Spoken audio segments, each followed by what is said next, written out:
Clothing folder from BoxLegend, and this one looks a lot sturdier and stronger than my old one.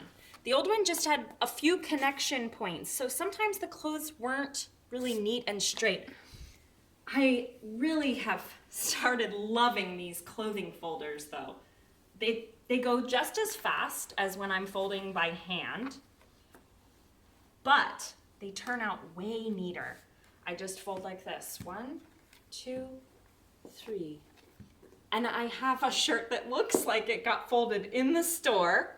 So neat and such straight lines. And then no matter what other size shirts I'm folding, it turns out the same.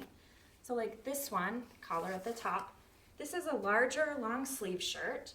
All I have to do is pull the sleeves in from the edge, like this, which I'm doing kind of fast right now.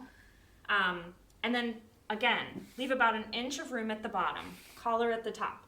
1, 2, 3.